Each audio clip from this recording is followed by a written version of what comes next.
So it's supposed to be omega-3 oil, and omega-3 is in the form of, the best source is going to be in fish. True krill oil, which is omega-3, is really expensive, and it has a property in it that will help in addition to fish, with the way fish omega-3 works. In addition, it'll bring down cholesterol and bind cholesterol more. But for the price, I'd rather go with just plain old fish oil. I mean, all the studies, even from '94, show you fish oil works. So yes, I think anybody that suffers from cholesterol, high blood pressure, I've had a couple patients use fish oil at maximum dose to lower cholesterol and lower blood pressure.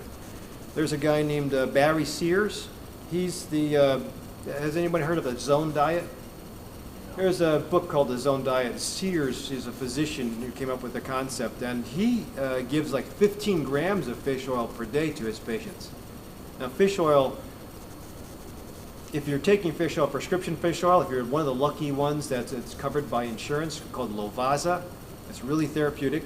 It's 1,000 milligrams of omega-3 per capsule, and you can't just rely on the bottle because the front of the bottle might say 1,000, but if you look at the ingredient label, and I put it on my slide, if you look at the ingredient label, it'll say 300 of omega-3. You want 1,000 of omega-3 in each capsule, and you want to take 2,000, meaning 2 capsules in the morning and 2 capsules at night. I think doing 4,000 is reasonable. If you want to push the envelope, I'd do 6. If you want to experiment, just as long as you don't have any bleeding problems, you go higher, but then you're paying a lot of money. So you have to worry about mercury, obviously. You have to worry that your company that you're buying from actually put fish oil in there. But yes, I think everybody in the United States really should be taking fish oil.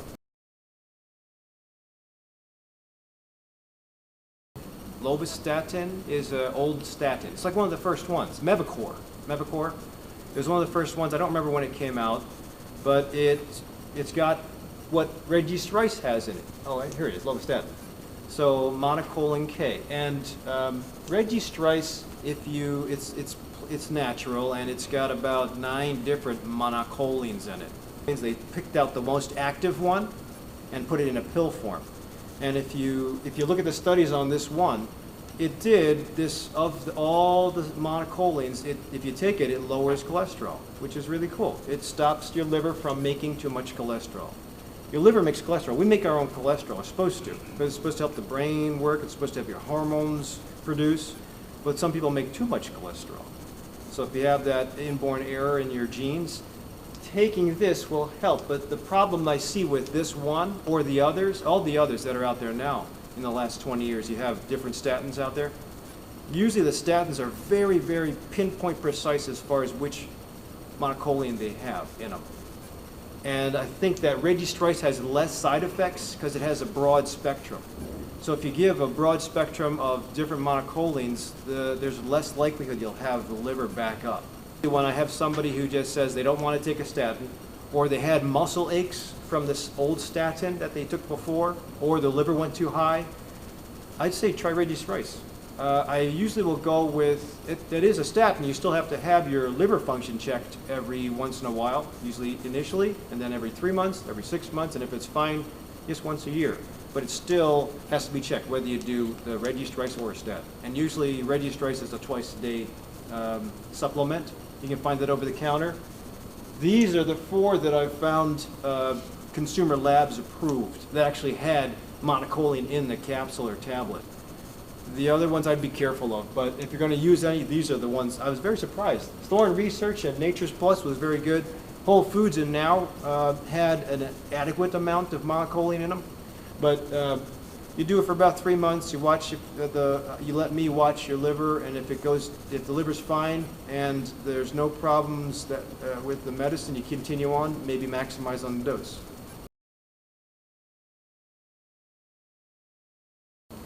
If you take a plant sterol, this is the gut, this is the liver, this is the bloodstream here. Your body is trying to get rid of cholesterol in your liver. It's trying to get the extra cholesterol out. It puts it into your small intestine. And the problem is we sometimes reabsorb that cholesterol and put it back into the circulation. Plant sterols don't get absorbed by humans. You just poop the plant sterol out.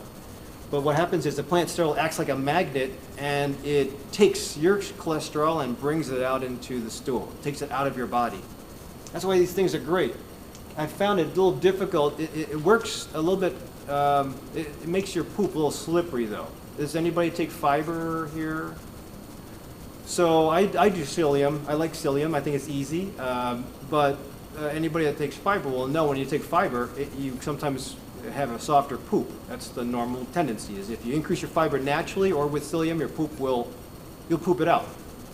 So definitely with plant sterols, you're going to have softer poop, sometimes slimy poop. So I guess that's a side effect. But versus taking a statin, I think it's a tolerable side effect. And a lot of people are still constipated, so it might balance things out.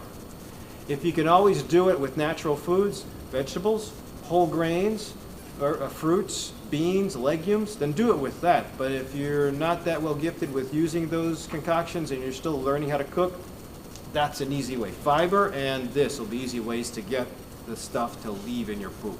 And it works. I love psyllium just because it works in such an easy way to bring cholesterol down. And also, for those of you who are pre-diabetics or diabetics, great studies that show psyllium. Again, this is everybody. When I ask them about do you take any fiber, the first reaction I usually get is, well, I poop okay, so I don't need it. It's not to soften your poop any further. It's to pull the cholesterol out, especially if you're eating an average American diet. Most Americans will eat about, guess how many grams of fiber an average American gets? 15? Yeah, 15 grams. Average American, 15 grams, and how many are we supposed to get? 25 to 35. Yeah. Wait, is it on there? No, you're supposed to have 25 to 35 grams. 25 if you're a woman, 35 if you're a man. More, actually. I really say push the envelope. Why not? There are some indigenous communities or tribes that push 100 grams of fiber per day with essentially no heart disease and no obesity. But the objective again is to supplement your diet with natural fiber. If you can't get it, then do it this way. I like the organic type. This is not organic, but when I checked the label, this is the one I'm experimenting with now. When I checked the label, it didn't have any ingredients. Metamucil has aspartame and yellow dye number 5. I don't like those two things. Yellow dye number 5 has been linked to some cancers. Aspartame, it's a sugar substitute, and I think, although you're not going to find it in too many studies, I think that it actually causes insulin dumping. I put a link on my video here, but we don't need that if we're trying to get healthy. So that's the beauty of fiber. Now, it usually takes about 2 weeks to get used to the fiber, so you have to build up to it. I started with just using it in 3 teaspoons of this stuff in 8 ounces of water, and those of you who come to see me in the morning, you'll know I take that when I see you. It's slimy, but it reminds me of grits and oatmeal, so it goes down with me. Some people can't tolerate that, and it's not a problem. When you do take in the fiber, because it's big bulk, you have to be drinking fluid. So if you do it at night and you chase it with a lot of fluid, because I get some people who get constipated with this. This is cool because psyllium, I mean any fiber really, it can be used for constipation, but it can also be used for diarrhea. It balances out the way the body works. And the other benefit with fiber, for those of you who don't want to do fiber or you think you're 35 grams or higher, you need fiber to have the probiotics sit in your gut. So if you want to have probiotics to effectively change around how the gut works and balance immunity and balance your mood, you have to have fiber. Otherwise, the probiotic's going to eat the lining of your gut, or you have irritation from it. So good point. Thanks. When I practice integrative medicine, it has to be evidence-based. We have to do all this stuff, not because I do it and I feel it helps me, which it does help me, but it's all evidence-based. The best statin, this is the 4S trial, or the 4S study. It was done in 1994. And it showed how simvastatin lowered cholesterol and lowered LDL. LDL is that bad sticky cholesterol that we have. Using simvastatin reduced it for people who had a heart attack and they were going back. It reduced their chances of having another heart attack 37%. So the medicine works.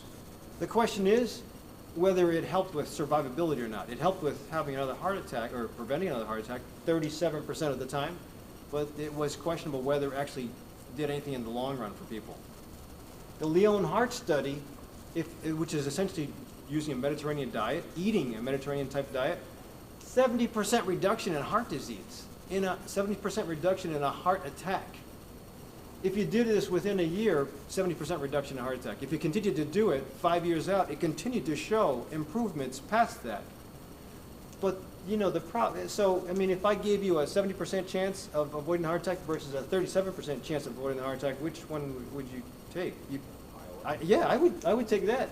So between the two things, obviously diet. And now if you can combine this statin with this diet, you might be able to actually bring your numbers down so you don't need the statin anymore. But if you're in a pinch and you did have a heart attack and you feel unsafe without the statin, that's fine. Just do the statin anyway, but embrace this. This study, the DrRic study, also showed that between fat, fish, and fiber, for people who had heart attacks, the fish oil actually lowered the recurrence of the heart attack more so than the fat and the fiber, meaning low fat. So they tried to put people who had a heart attack on low fat diet, supplemental fish oil, and supplemental fiber. The fish oil did the most impact, 29% decrease in repeat heart attack.